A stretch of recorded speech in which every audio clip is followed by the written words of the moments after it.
Om Swastiastu, perkenalkan nama saya Ingrid Lumbanbatu, NIM 18130310006.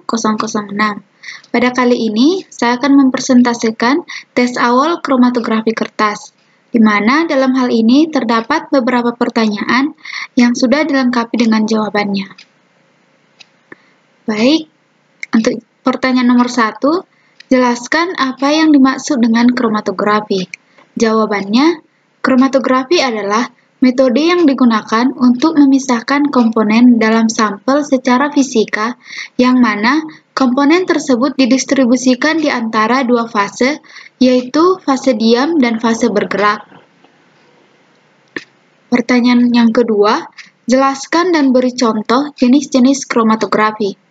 Jawabannya, untuk jenis kromatografi yang pertama, ada kromatografi kertas.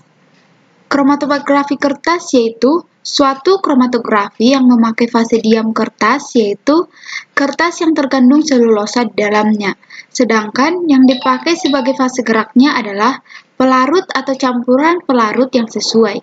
Kertas yang melakukan tindakan sebagai fase diam akan dicelupkan ke dalam sampel atau pelarut, lalu sampel dan pelarut dengan gaya kapilaritas akan terserap dan bergerak ke atas. Kromatografi kertas ini dipakai dalam memisahkan tinta, zat pewarna, senyawa tumbuhan seperti klorofil, dan zat lainnya. Untuk jenis kromatografi yang kedua, ada kromatografi cair. Kromatografi cair merupakan suatu teknik yang sangat tepat untuk memisahkan ion atau molekul yang terlarut dalam suatu larutan. Larutan sampel berinteraksi dengan fase stasioner, maka molekul-molekulnya yang ada di dalam berinteraksi dengan fase stasioner.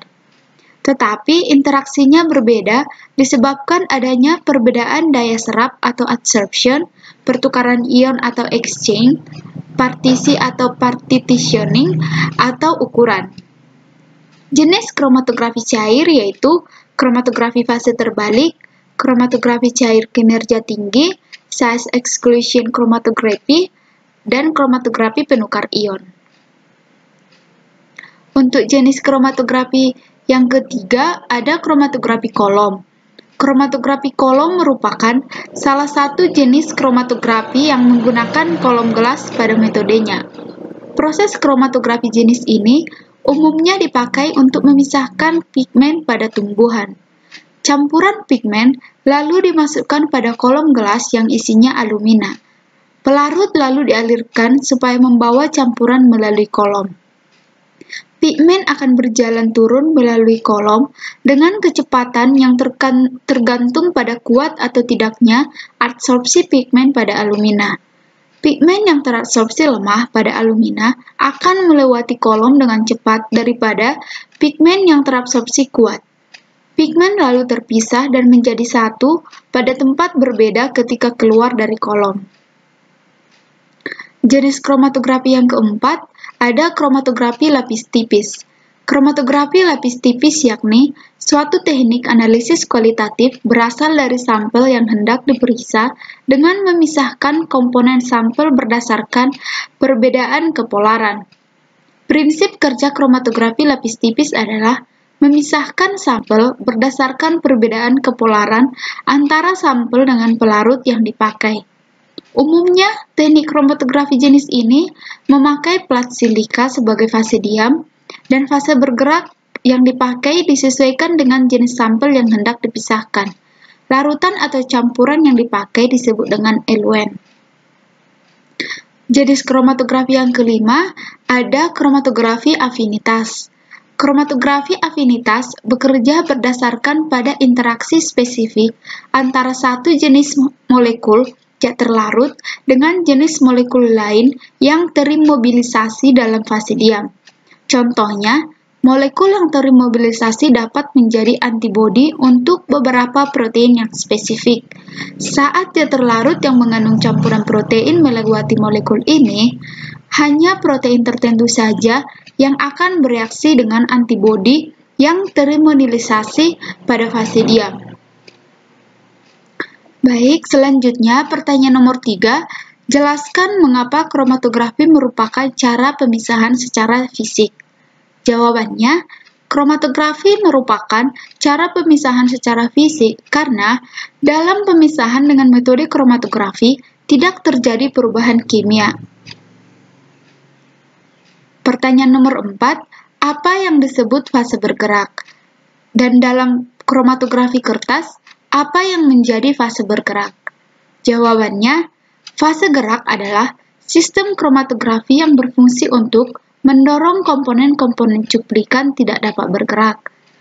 Dan dalam kromatografi kertas, yang menjadi fase bergerak adalah N-butanol.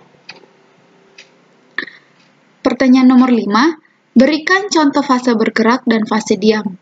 Jawabannya, contoh fase bergerak adalah air, etanol, asam asetat, fenol, dan benzen.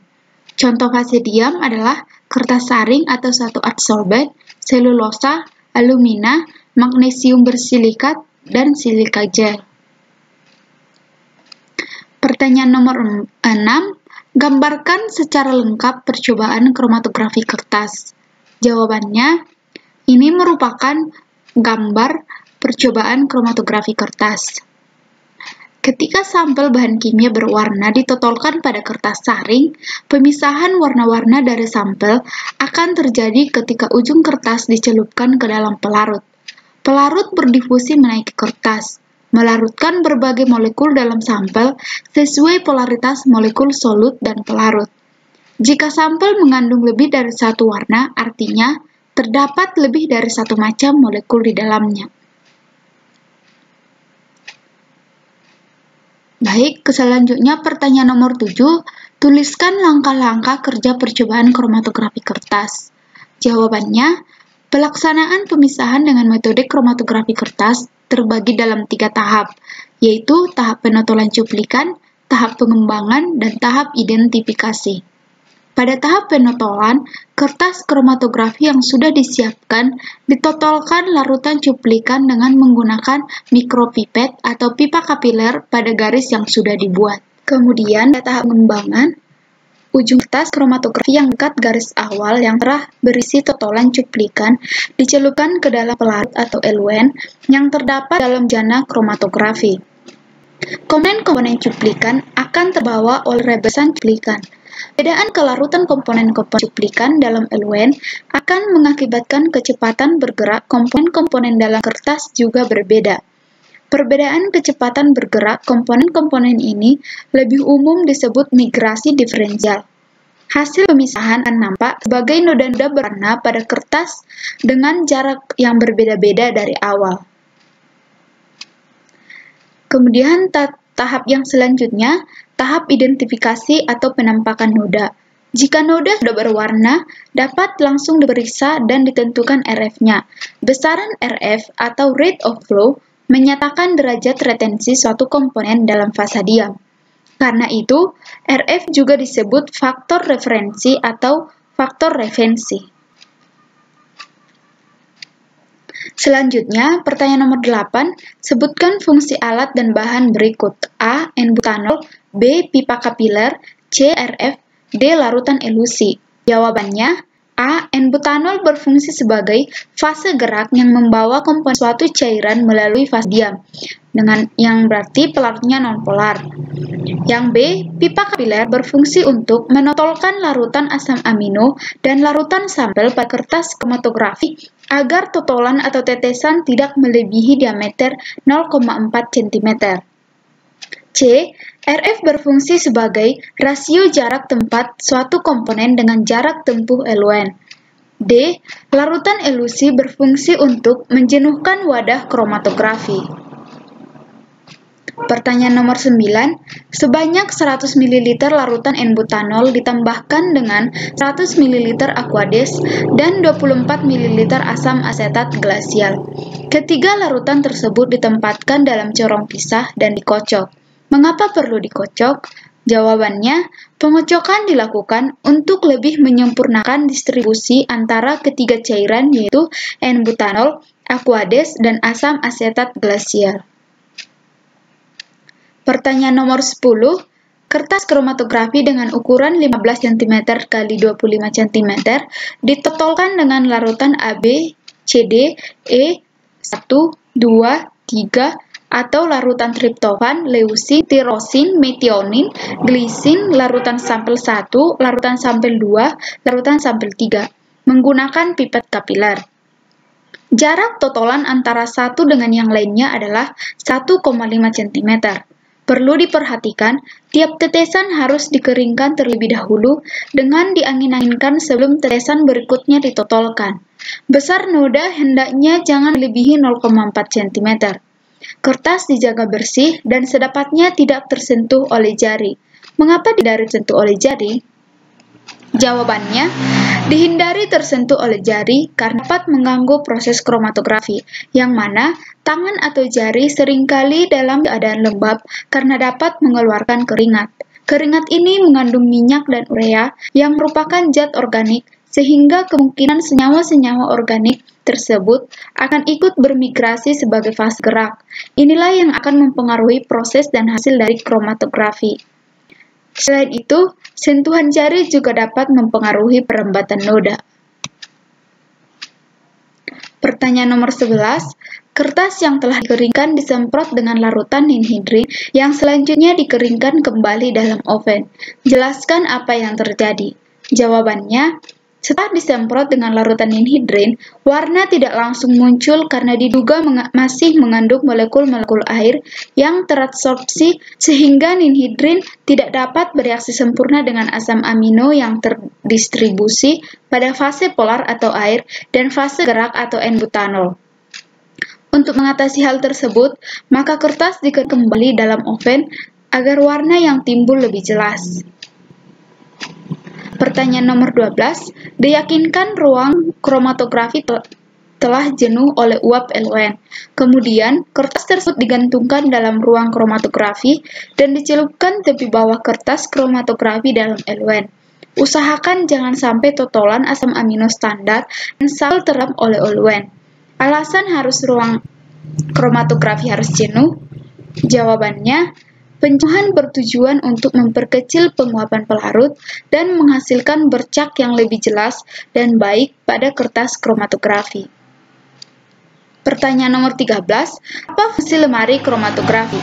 Jawabannya, fungsi lemari kromatografi adalah untuk menggantung kertas kromatografi agar memudahkan pencelupan kertas kromatografi dalam LUN selama proses elusi dan tempat melaksanakan kromatografi agar tidak terganggu. Pertanyaan nomor 14, apa perbedaan kromatografi kertas satu dimensi dengan 2 dimensi?